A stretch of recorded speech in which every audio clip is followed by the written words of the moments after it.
Good morning, students. As a part of virtual demonstration of lab experiments from the Analog Communications Lab in the 4th semester, here I am going to explain the second experiment in our experiments, that is frequency modulation and demodulation. So, for that, here I am using this FutureTech FT1502 kit. In that, there is a separate blocks for modulation and demodulation. So, by using this kit, we are going to observe what is the frequency modulation output, how to observe the frequency modulation output, and how to connect these signals. After observing the frequency modulation output, what we need to identify from that output signal. So, how to calculate the modulation index from that output signal, how to analyze that modulation index, and how to analyze the waveform. Similarly, after getting the modulation output, how to observe the demodulated signal and how to tune the frequency of the demodulated signal. So, what is the purpose of tuning in the demodulation process? So, all these things I am going to explain from this demo video.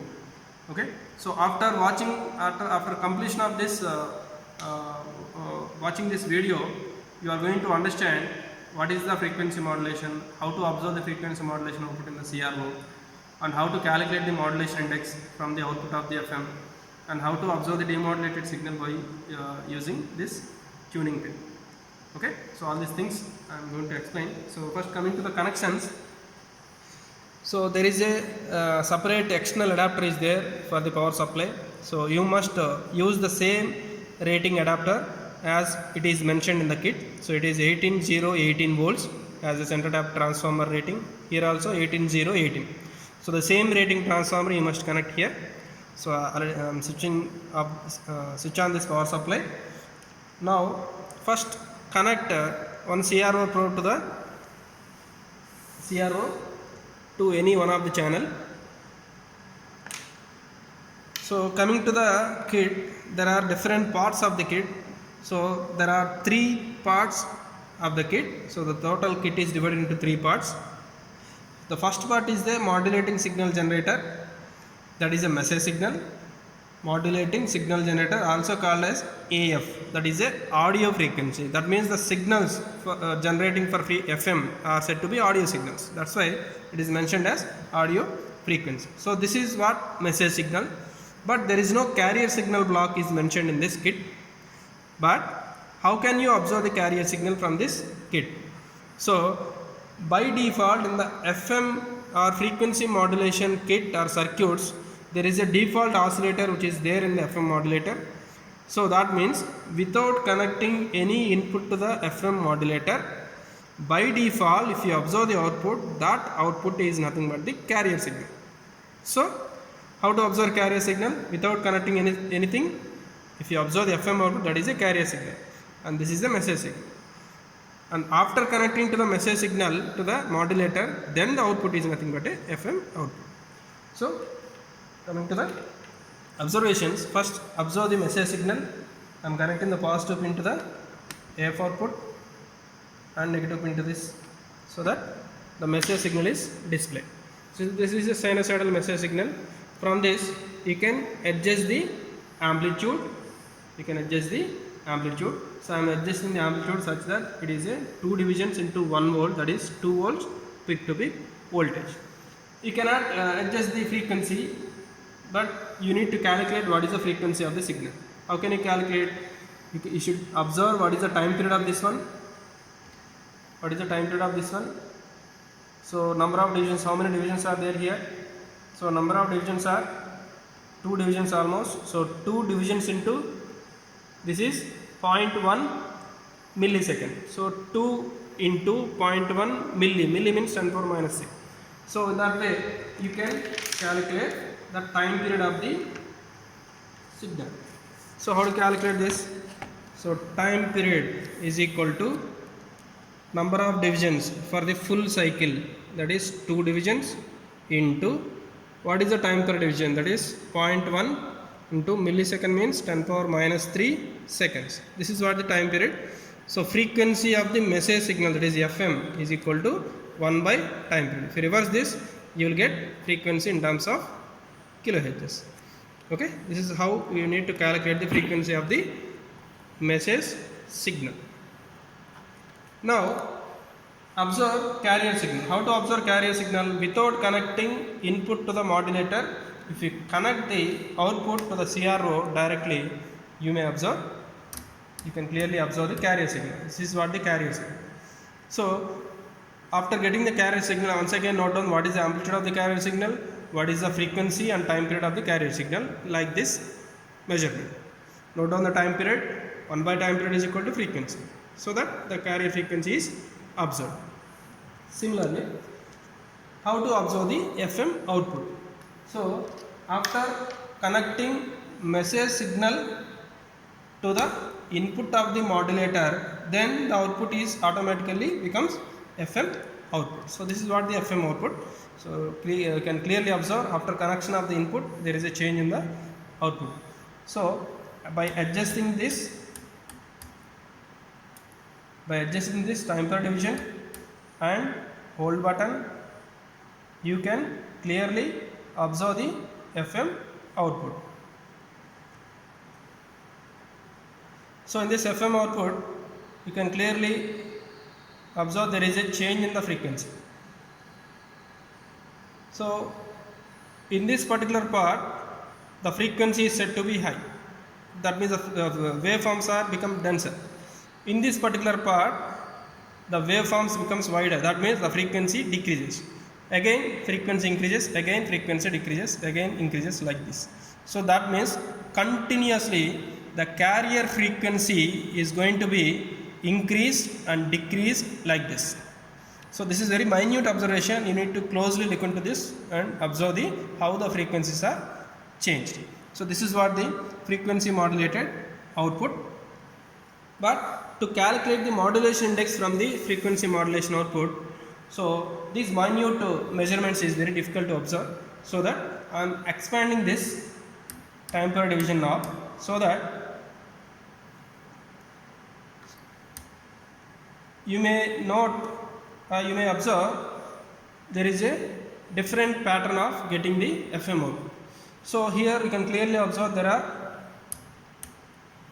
number of sinusoidal waveforms are coming. This is the first sinusoidal waveform and this is the last sinusoidal waveform. In between there are number of sinusoidal waveforms. For each sinusoidal waveform there is one frequency.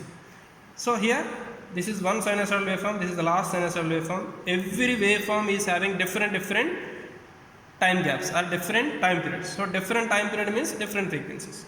So if you observe starting from this waveform to this waveform, continuously the time period is going to be increased, so that the frequency is going to be reduced. So that's why the frequency of the carrier signal is changing.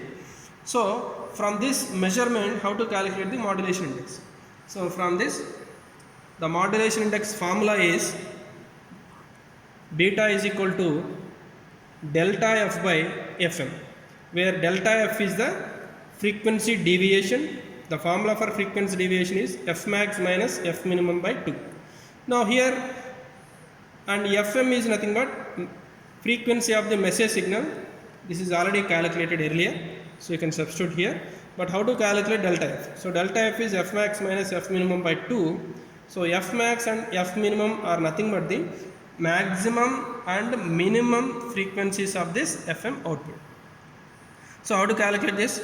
To calculate frequency maximum value, so 1, which is nothing but 1 by T minimum, because frequency and time period are both are in a reverse or inversely proportional. So the frequency is maximum is time period is minimum. So to calculate f maximum, first you need to identify what is T minimum.